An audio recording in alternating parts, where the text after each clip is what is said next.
할렐루야, 할렐루야. 새로운 달이 시작되었습니다. 새 달을 맞이하여 기도하시기 위해, 그리고 찬양하시기 위해, 말씀 듣기 위해 예배 자리에 오신 성도님들에게 주님의 은혜가 가득하길 소망합니다. 제가 예전에 전도를 하며 있었던 일입니다.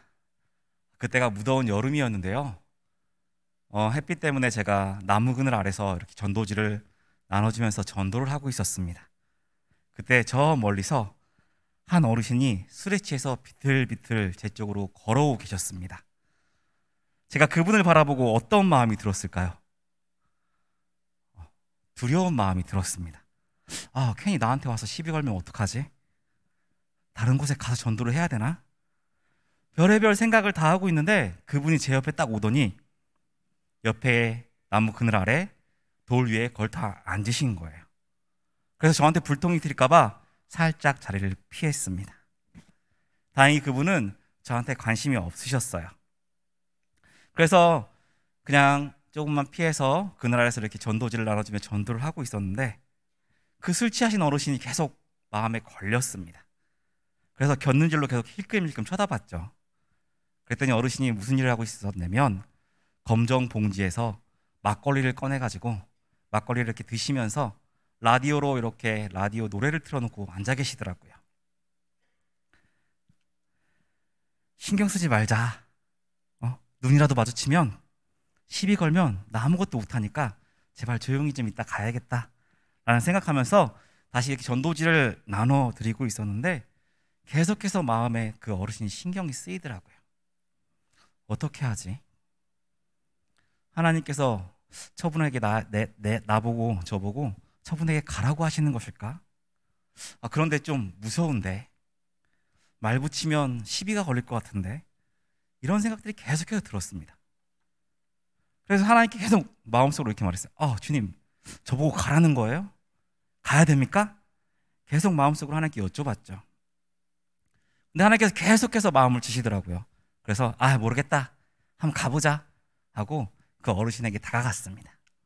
그리고 안녕하세요 라고 인사를 하니까 어르신이 무표정한 표정으로 저를 쳐다보시더라고요. 그리고는 저의 인사에 대답을 해주셨습니다. 더운데 여기서 뭐 하세요? 라고 말을 하자 어르신께서 저에게 모든 이야기들을 이렇게 해주셨죠. 날이 더워서 밖에 나와 있다 그러면서 자신의 삶을 쭉 이야기하셨습니다. 어르신들의 신세 한탄 같은 그런 말씀을 쭉 하셨던 거죠. 그 모든 얘기를 다 듣고 나서 제가 예수님 믿으세요. 저희 앞에 있는 교회에서 나왔는데 교회 한번 나오세요 라고 말씀을 드렸더니 그분이 지난번에도 어떤 사람이 나보고 교회 나오라고 했는데 내가 못 갔어. 그런데 이번에도 얘기를 들었으니까 이번엔 약속을 지켜야겠어 라고 얘기를 하시더라고요. 그리고 그분은 그 약속을 지키셨습니다. 전도축제에 나오셔서 하나님의 말씀을 듣고 가셨죠. 정말 감사한 일이었습니다. 저는 그분의 겉모습만 보고 두려웠었습니다. 복음을 전한다고 싫어하면 어떡하지? 괜히 전도지 나눠준다고 옆에서 시비 걸면 어떡하지? 술 취해서 귀찮게 하면 어떡하지? 이런 마음이 있었던 거죠. 하지만 하나님께서는 그분을 향한 마음을 저에게 주시고 다가가게 하셨습니다. 그렇습니다. 우리가 복음을 전할 때 두려운 마음이 있을 수가 있습니다. 그러나 두려워할 필요가 없습니다. 전도는 하나님께서 해주시는 주님의 일이기 때문입니다. 오늘 읽은 말씀, 이 10장의 말씀은 예수님께서 제자들에게 하시는 말씀으로 제자들이 복음을 전하는 자로서 어떠한 삶을 살아야 하는지에 대해서 말씀해 주고 계십니다. 9장의 마지막 부분의 말씀을 보면 예수님께서 회당의 복음을 전파하시고 예수님을 따르는 무리들을 바라보시고는 불쌍히 여겼습니다. 그들을 향해서 목자 없는 양과 같다라고 말씀하셨습니다. 36절 말씀인데요. 같이 한번 보시겠습니다. 읽어보시겠습니다. 무리를 보시고 불쌍히 여기시니 이는 그들이 목자 없는 양과 같이 고생하며 기진함이라. 아멘. 이 말씀을 하시는 이유는 그들이 예수님을 따라다니며 예수님을 바라보고 있지만 예수님께서 메시아이심을 깨닫지 못하고 있었기 때문입니다. 그들은 예수님의 기적을 바라보고 치유를 받기 위해서 따르는 자들이었기 때문입니다. 기적만 바라보고 정작 중요한 복음은 받아들이지 못하고 있던 자들이었습니다. 그래서 그들에게 하나님 나라 천국 복음을 바르게 전할 사람이 필요했습니다. 예수 그리스도를 메시아로 받아들일 수 있도록 인도할 목자가 필요했던 것이죠. 그래서 주님께서는 또 이렇게 말씀하십니다. 9장 37절 말씀인데요. 한번 보시겠습니다. 같이 읽겠습니다. 이에 제자들에게 이르되 취소할 것은 많되 일꾼이 적으니. 아멘. 복음을 위해 일할 일꾼이 적다고 탄식하신 것입니다. 그리고는 예수님께서는 이 말씀을 이어보면 세상에 취소할 일꾼으로 12명의 제자들을 세우셨습니다. 10장 1절 말씀인데요. 이 말씀도 같이 한번 읽어보겠습니다. 예수께서 그의 12제자를 부르사 더러운 귀신을 쫓아내며 모든 병과 모든 약한 것을 고치는 권능을 주시니라. 아멘. 예수님께서는 제자들에게 예수님의 사역을 감당하게 하신 것입니다. 예수님의 사역, 복음을 전하는 사역을 그들에게 맡기셨습니다. 세상에 복음을 전하며 하나님의 자녀들, 하나님의 백성들에게 하나님 나라를 소망하며 살아갈 수 있도록 복음을 전하는 자로 세우신 것이죠. 그리고는 그냥 보내신 것이 아닙니다. 예수님께서는 그들을 세상에 보내실 때 그냥 보낸 것이 아니라 예수님의 권능을 그들에게 나눠주셨습니다. 귀신을 쫓아내고 병과 약한 것을 고치는 권능을 제자들에게 주신 것이죠. 이 권능은 원래 하나님만이 소유하신 능력입니다. 사람들에게서 이런 능력은 일어나지 못합니다. 하지만 제자들에게 권능을 나눠주셨습니다. 제자들에게 권능을 나눠주셨다는 것은 그들을 복음 사역에 있어서 그만큼 귀중한 도구로 사용하신다는 것입니다. 복음을 전하는 사역이 그만큼 귀중하다고 여기신 것이죠. 이 말씀을 보았을 때 하나님께서는 우리들에게도 복음을 전하라는 사명을 주시면서 우리를 그냥 두지 않으신다는 것입니다. 그 일이 하나님께서 귀하게 여기시는 사역이기 때문이죠. 우리도 하나님께서 세우신 제자들이라는 것을 기억하시길 바랍니다. 주님께서는 우리를 세상에 하나님의 사랑과 예수님의 은혜를 대신 전할 제자로 불러주셨습니다. 그렇기 때문에 하나님께서 저와 여러분에게 능력을 더하여 주셔서 복음을 전하는 데 부족함이 없도록 해 주실 것입니다. 제자들과 같이 병을 고치고 귀신을 쫓아내는 그런 능력은 아닐지라도 복음을 전하겠다는 열정과 담대함과 영혼을 사랑하는 마음을 우리에게 더해 주실 것입니다. 그리고 우리에게 주신 각각의 은사를 통해 복음이 전달되게 해 주실 것입니다. 저와 여러분이 예수님의 제자라는 자부심과 예수님께서 능력을 더해 주셨다는 그런 담대함으로 세상을 향해 복음을 전하는 자 되길 소망합니다. 그리고 담대함으로 복음을 전하겠다는 굳은 결심 또한 갖길 바랍니다. 능력이 있으나 결심이 없다면 전도는 할 수가 없습니다. 이전에 전도 한번 나가보셨을 텐데요. 어떤 마음을 가지고 전도에 나가셨었나요? 혹시 잠깐이면 돼, 전도지만 나눠주고 오지, 뭐 이런 생각에 전도 나가시진 않으셨나요?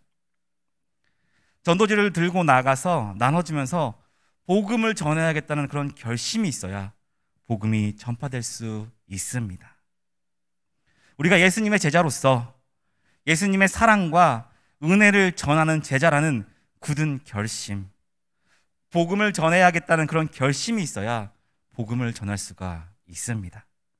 그렇지 않고서는 그냥 시간 때우기일 뿐입니다. 물론 하나님께서 함께 해주시면 복음의 능력은 발휘하게 될 것입니다. 그러나 그것도 우리가 전해야 되는 것입니다. 전해야겠다는 굳센 결심이 있어야 복음이 전달될 수 있습니다. 바울 또한 그랬거든요. 사도행전 16장 9절의 말씀을 보면 바울이 환상을 봅니다. 마게도냐 사람이 하나가 꿈에 나타나서 바울에게 마게도냐로 건너와서 우리를 도우라 라고 부탁을 합니다. 그 말씀 다음에 16장 10절 말씀을 같이 한번 보시겠습니다. 읽어보겠습니다. 바울이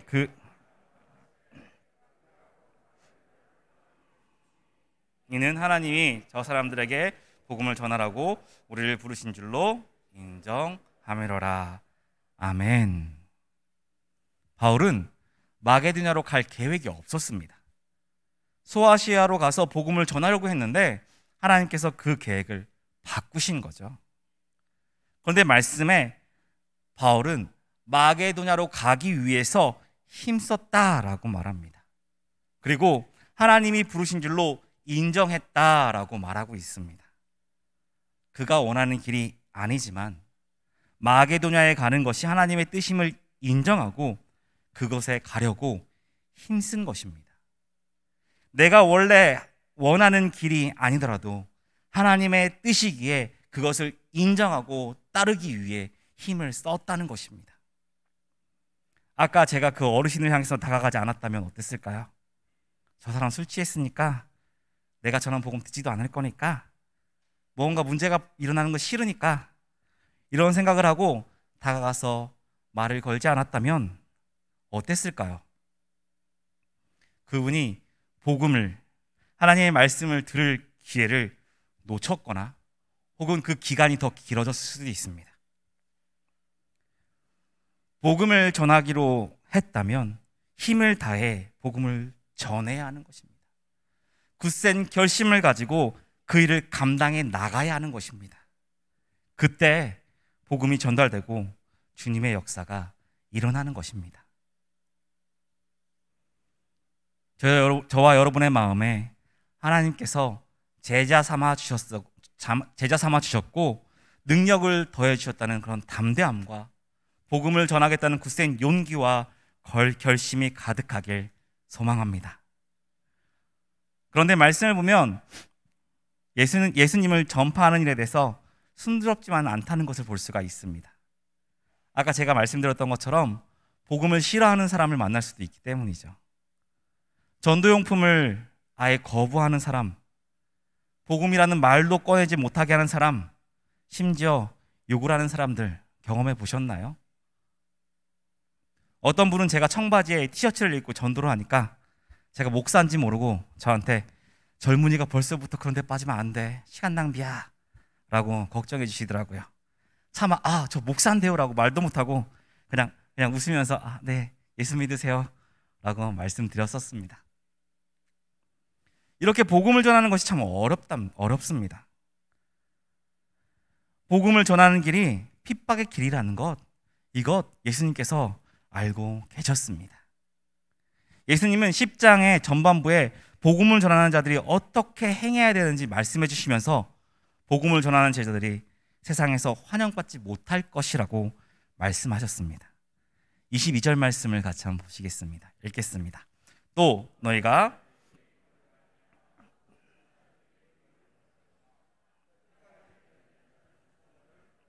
아멘.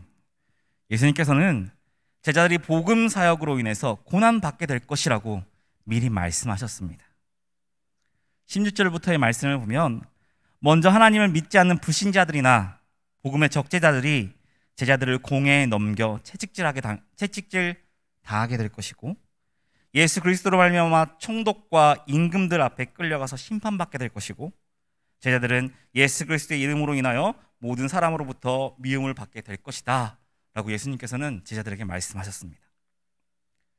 이제 막 복음을 전하러 가야 하는 제자들이 이 말씀을 듣고 어떤 마음이 들었을까요?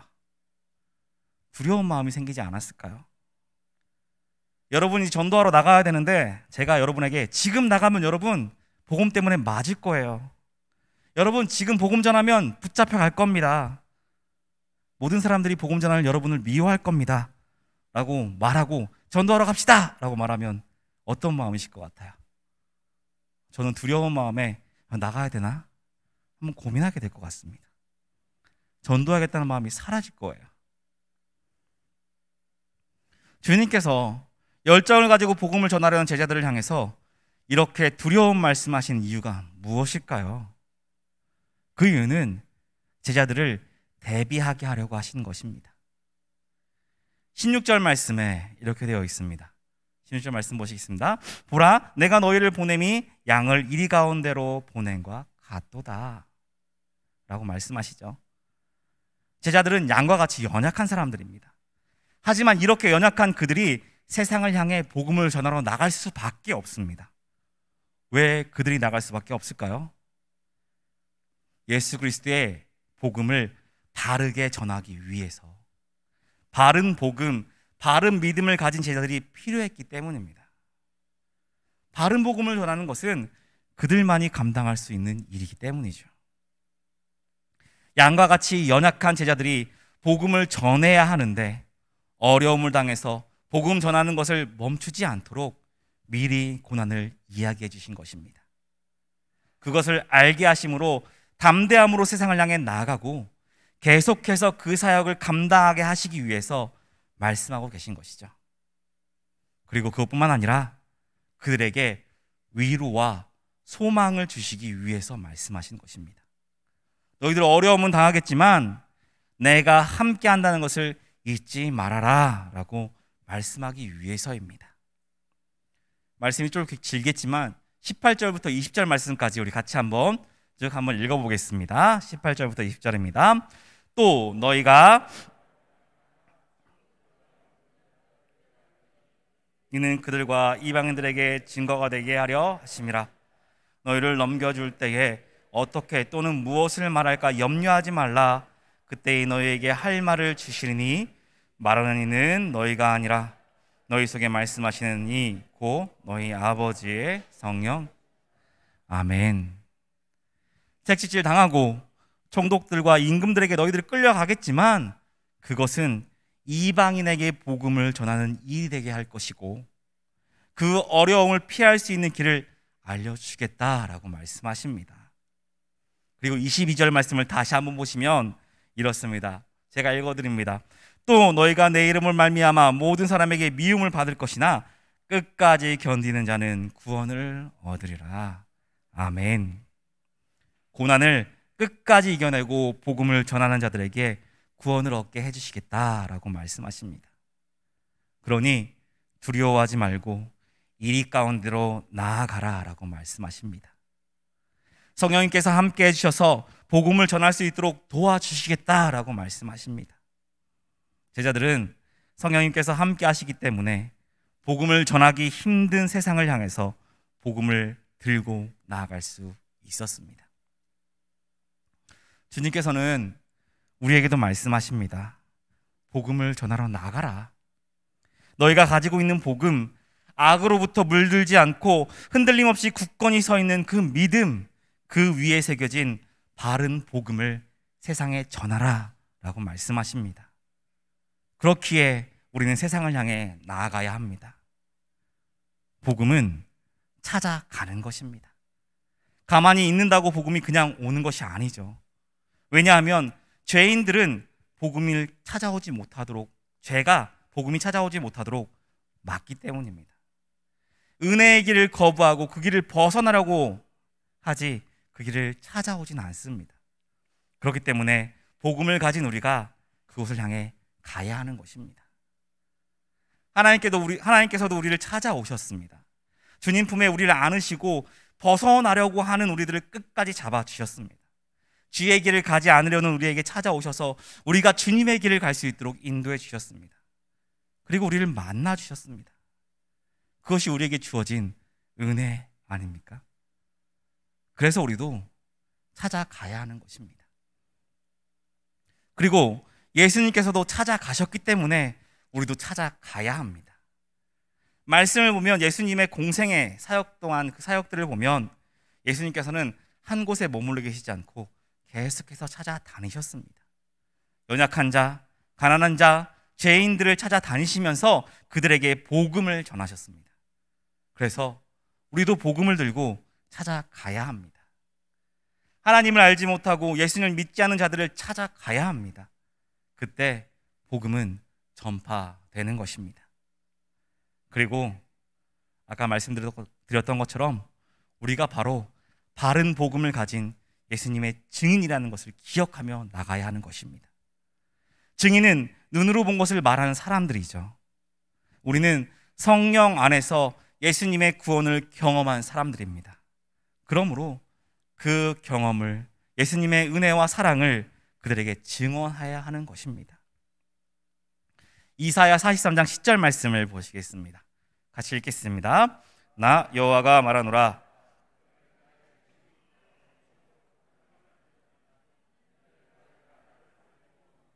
내가 그인 줄 깨닫게 하려 함이라.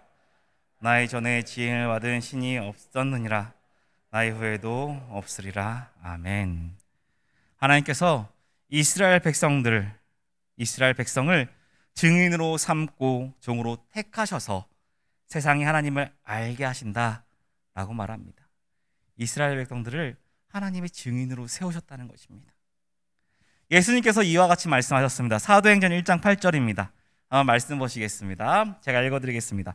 오직 성령이 너희에게 임하시면 너희가 권능을 받고 예루살렘과 온 유대와 사마리아와 땅끝까지 이르러 내 증인이 되리라 하시니라. 아멘. 성령님은 예수 그리스도에 대해서 증언하는 일을 위해서 이 땅에 오셨습니다. 그 성령이 우리 안에 계시기에 우리도 예수님을 알고 그분을 증언해야 하는 것입니다. 또 말씀 또 한번 보시겠습니다. 로마서 10장 14절에서 15절 말씀인데요. 이 말씀은 사람이 하나님을 믿는 과정에 대해서 설명하고 있습니다. 한번 읽어볼까요? 그런즉 그들이 믿지 않 듣지도 못한 일을 어찌 믿으리요? 전파하는 자가 없이 어찌 들으리요? 보내심을 받지 아니하였으면 어찌 전파하리요? 기록된 바 아름답도다 좋은 소식을 전하는 자들의 발휘함과 같으니라. 아멘. 가장 먼저는 하나님의 증인을 택해 보내십니다. 그 증인이 복음을 전파하고 사람들이 그 복음을 듣습니다. 그리고 예수 그리스도를 믿는 자들이 생겨나게 되는 것입니다. 우리는 그리스도의 증인으로 보냄을 받았습니다. 우리가 할 일은 예수 그리스도를 전파하는 일입니다. 그래서 우리가 가지고 있는 그 복음으로 인하여 우리가 양과 같이 연약할지라도 세상을 향해 나아가야 합니다. 그리고 세상을 향해 나아갈 때 예수님께서는 우리와 함께 주십니다.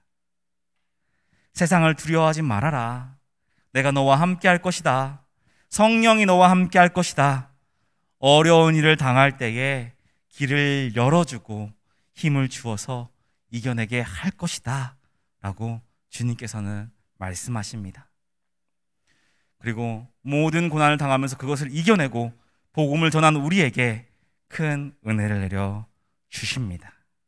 우리에게 큰 복을 더하여 주실 것입니다. 우리와 함께 해주시는 성령님을 의지하고 담대하게 복음을 전하시길 바랍니다. 그리고 우리를 통하여 예수님을 알게 될 그들을 바라보고 주님의 사명을 감당하시길 바랍니다. 그들이 하나님의 품으로 돌아올 때 이 자리에 있는 여러분들을 하나님께서 기억하실 것이고 하나님께서 기뻐하시고 영광 받으실 것입니다. 여러분이 전도하는 자리, 여러분이 전도하는 분을 통하여 주님의 놀라운 역사하심을 경험하시고 하나님의 살아계심을 통하여 주님께 영광 올려드리길 주님의 이름으로 축복합니다.